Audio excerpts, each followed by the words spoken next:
Now world-renowned, Ironman has its roots on the Pacific shores and lava fields of Hawaii and has since found its way to the southern tip of Africa. Today, this region is synonymous with the Ironman story.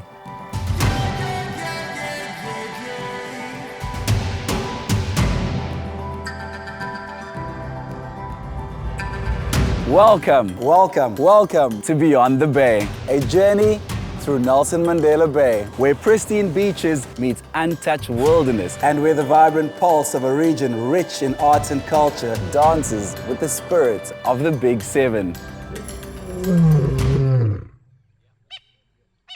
Is that a lion? Right here. This bay isn't just my home, it's my sanctuary. A place that saw a young boy transform into an Ironman. Battling cancer at 26 didn't just test my resolve, it deepened my connection to these lands. As we embark on this journey together, our first adventure takes us into the heart and soul of Nelson Mandela Bay, through its magnificent waters and across its pristine blue flag beaches. This episode is a tribute to the Ironman swim discipline, a discipline that challenges and exhilarates in equal measure. Welcome to Hobie Beach in Nelson Mandela Bay, the swim venue of the Isuzu Ironman African Championship. I'm here to meet a friend and mentor and someone who taught me to swim in these very waters. Let's meet Bruce Campbell.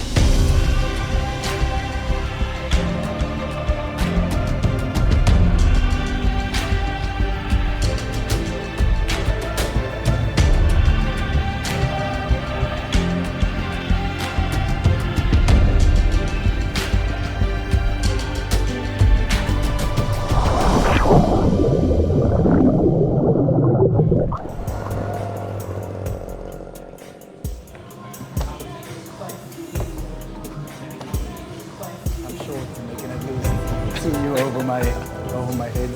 So check these lifesavers. This is old school. You were saying earlier, this is Jody Smith's boy. Yeah, he's one of South Africa's best surfers. He's on the world tour at the moment. He's actually in Australia. Is he competing? Bruce, I've known you for a number of years now, but actually I'm intrigued. Like, what is your story? Where does Bruce Campbell come from?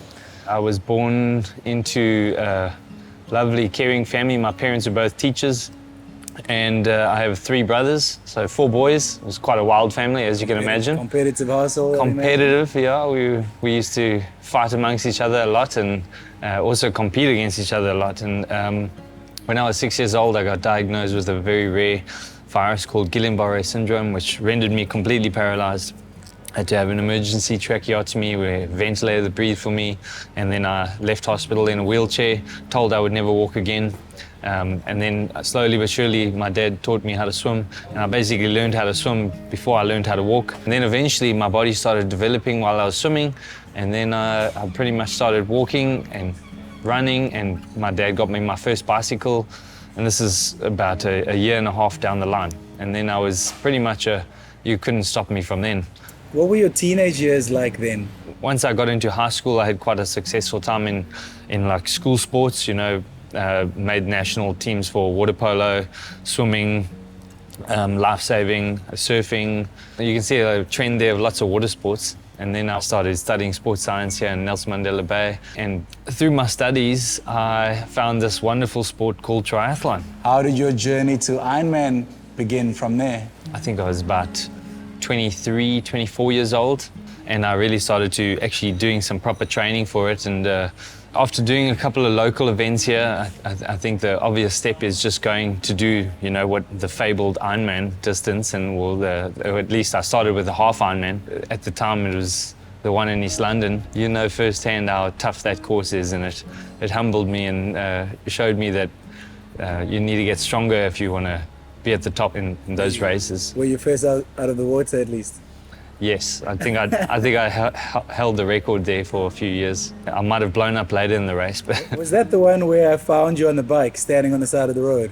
I'm pretty sure that's the one, yeah. It must have been one of my first times where I had like really, really severe symptoms in my body where like I just experienced so much pain that my body almost felt like I couldn't move anymore. But can you take me back a bit and explain what that journey was and explain the ultimate diagnosis that you received? Jeez, it took 10 years. At the time when I was experiencing these symptoms, they started off just as like severe, what I would call muscle cramps. Slowly but surely it was becoming more and more debilitating, and it would last longer. And then they were also, over the years, becoming more frequent. And I mean, it was becoming quite frightening, because I actually started to think that maybe it was my early condition coming back to me, the Guillain-Barré. And must have been, I was fearful of that. I was so petrified that I was going to be paralyzed again. So I was really going to see so many doctors and specialists all over. I would save tens of thousands of rands to go and do these tests that they would ask me, and then they would come back inconclusive, or they wouldn't be able to find any significant diagnosis, basically. So when did you start getting to the bottom of it? When I was 28, 29, I was actually a teacher at a school, and there was a kid in my class whose dad was a doctor, and eventually he was the one who actually did some genetic testing and found that I have a adult onset Pompe disease. Can you tell me what Pompe's disease is actually? So Pompe disease is a glycogen storage disease, and basically glycogen fuels your entire body, and I'm missing the enzyme that breaks it down. You know, without that enzyme, my body, to get fueled, is pretty much tearing apart my muscles. And what was it like having to tell that first family member? How did that go? Yeah, it was very scary. I mean, it sounded like I had like my last few months, my last few years or something. That was very challenging to hear. I slowly started to tell my family and my friends. Sorry, yeah. My family members, they were also super shocked, and because I seemed so fit and healthy, and then now I've been told that I have a second completely rare disease that is going to pretty much, they were saying, is going to cripple me, you know, and take me down. I remember that you met someone from a rare disease non-profit. Did they sort of set you on the path to where you are today? They gave you hope, they helped you along? My cousin, he put me in touch with a lady from a rare disease non-profit organization, and she phoned me and spent about an hour on the phone explaining how her child has infantile or baby onset Pompe disease, and that he's on treatment, and this treatment would definitely help me, and it just gave me a lot more hope and a lot more faith that I can still function. And the next process was actually getting onto this treatment, which is the bi-monthly infusion I get every 2 weeks. It's 28 vials that I have to mix myself, because if one vial is ever messed up, it can taint the whole medication process, and they are so expensive. And basically, the same medication that saves my life can also kill me, you know. So it's I have to be so delicate. It takes me about 2 hours to mix the medication, and then a nurse comes the next morning and she cannulates my vein, and then I have to sit there for about 6 hours every 2 weeks. And I used to kind of beat myself up and, you know, get down about it. But now, as soon as I literally pull that needle out of my arm, I come straight to the ocean. Whatever it is inside this ocean has like almost healing powers to me, and I walk out like I've hit a reset button, ready to take on the rest of my day and act as if I'm living a normal day like every other normal person, you know. I was diagnosed with Hodgkin's lymphoma at 26. You know, I went through treatment, chemotherapy, radiation, a stem cell transplant, and you almost never trust your body again, but doing something like an Ironman forces you to push your body to the limit. I know for me, when I have those dark moments in the race, I have that strength to draw from, that I overcame something like cancer. I am a survivor, I have that survivor card. Is it the same for you? Do you find you have that strength, that superpower to go and draw from? I think ever since I started experiencing symptoms, I would like to think that I started gaining control of them.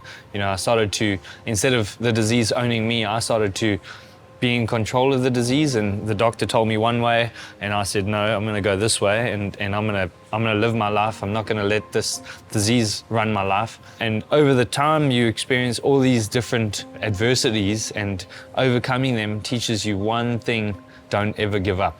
You know, and I live with that, and I live by that, and I'll pretty much have to be carried off in a stretcher before I give up. What has your build-up been like for this Ironman African Championship? Because, I mean, you don't know how your body's going to respond on the run in particular, so what is your mindset like going into it? Over the years, I have built up my confidence. You know, when I was first doing a couple of half Ironmans and I was experiencing these pains, I figured out that running really hurts my body and causes much more muscle trauma. So basically, most of my training is actually just swimming and cycling. So approaching this Ironman is going to be, I know that I can finish the swim and the bike. You know, not knowing what's going to happen on the run is quite daunting, but it's going to be an incredible experience just being out there, high-fiving my athletes along the way. They're the ones who are going to give me their power on race day. Can you talk to me about when your athletes get to the red carpet and cross the finish line? How fulfilling is that as a coach? I feel now being a coach and helping others fulfill their triathlon Ironman dreams, you know, I feel like I've come a whole circle, and I feel like I'm actually making more of a difference now as a coach than I ever was, you know, trying to go pro and trying to inspire others in that regard. You cannot put into words how every single one of them that crosses that finish line just takes me to another level, transcends. Tell me, earlier you were saying like your reason to keep going, to keep competing is to inspire. Can you tell me a bit about that?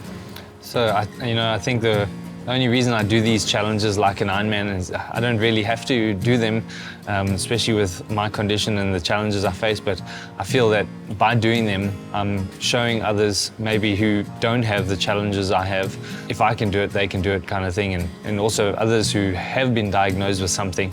There's so many other rare diseases out there. If I can inspire one person to get up off the couch and go for a swim or go walk in the swimming pool like I started, you know, I think that's my goal. You know, if I can inspire one person, my journey is complete.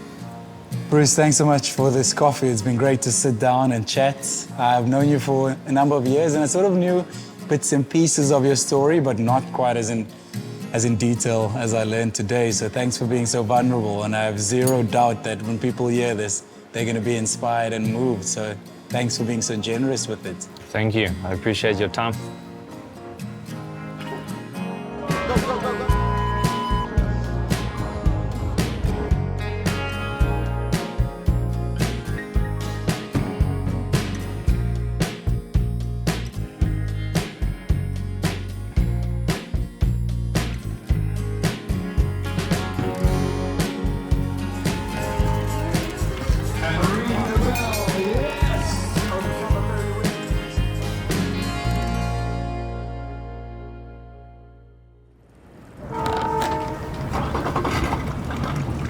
Next, we're about to embark on an adventure that truly sets Nelson Mandela Bay apart as a global tourism treasure. It's not just the land that holds wonders here, but the vibrant waters in the bay that invite us to explore the extraordinary. Today's ocean adventure is made even more special as I'm joined by my friend Jabu Mpengesi. Jabu is a trailblazer in triathlon in Nelson Mandela Bay for people of color, and is this year's run director at the Isuzu Ironman African Championship. Jabu, what a way to spend the day, eh? Look at where we are now. We're gonna go find some whales, go find some dolphins. Have you been on a boat before? First time ever, boss.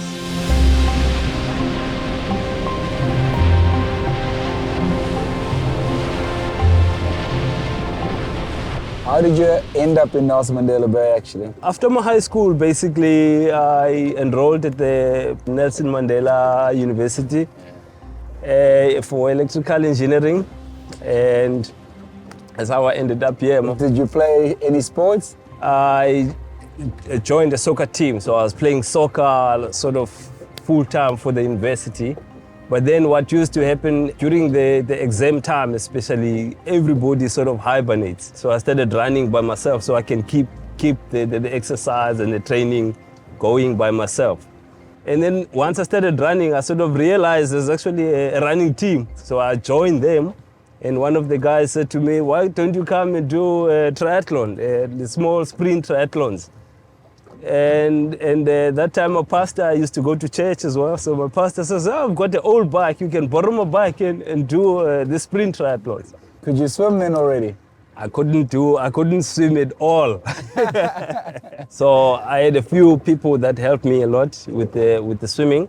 It was very, very hard. It was very difficult. It took me quite some time to actually feel comfortable. You know, you swim in the ocean, you think about what could happen if you can't put your feet on the ground, you know. One day I said, today I'm jumping into the water. No matter what, I'm doing my first swim. And when I got out of the water, I was the only one. There was no one inside. I was the last person out of the water. And then from then on, I says, man, I can improve this thing. So I wanted to improve, you know. I started to, every time there's a race, I compared myself with who's around me. Okay, now I need to improve. Now I need to improve. I went more to the gym. And then I had people taking me to the ocean, you know, to get the fear of swimming out from the ocean. We're sitting here, you've done 19 full Ironman races to date. Where does the first thought of even starting to do an Ironman come from at that stage? Man, back in 2005, the first Ironman came to PE. And I enjoyed the discipline that it was giving me, the discipline to train, to improve myself, you know. And then when I heard there's Kona, yeah, then I said to myself, then there's something to compete for. So all these years I've been racing, now trying to achieve that goal of going to Kona, you know. For you to go from a triathlon, not being able to swim, coming out of the water, your bike is the last bike in transition, you're the last out of the water, to years later being one of the first people of color from Africa to qualify for the World Championships in Hawaii, in Kona. I get goosebumps just thinking of that journey. Man, in 2022, when we went to Kona, one guy came up to me and says, he just want to take a photo with me. He's never seen a black person from Africa taking part in Ironman. So I think it's something that still needs to change as time goes by. But I was really grateful to be there. I was really grateful that I can you know, lead the way, show the other guys that it is possible. I think the Ironman slogan that says anything is possible, it's true. You know, I think I've taken that into my thinking as well. I think when I see myself being able to overcome my fear of swimming, you know, going to Kona, competing in Ironman races, then it has changed my mentality, and I started to believe that anything in life is possible. And I've taken that into other parts of my life as well. You know, work, everything that I'm doing, I've got that mentality that says anything is possible. Thank you for joining us and sharing your story and inspiring many. I think we got a long way to go, and you are one of the trailblazers who keep pushing, so we have to say thank you to you. Thank you. Thanks for this opportunity.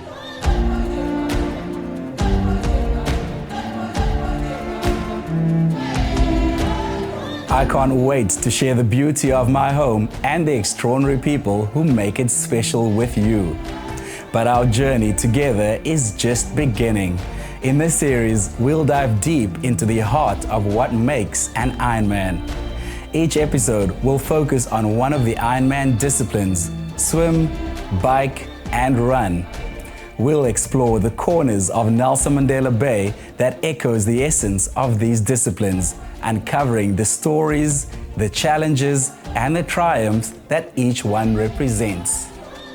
Each episode will bring us closer to understanding the spirit of Ironman and how this beautiful region fosters resilience, dedication, and unity among those who dare to take on one of the world's most challenging endurance races. Join me as we journey through the disciplines of Ironman and the landscapes of Nelson Mandela Bay. Together, we'll discover the stories of strength, the moments of triumph, and the incredible community that makes every Ironman journey unforgettable.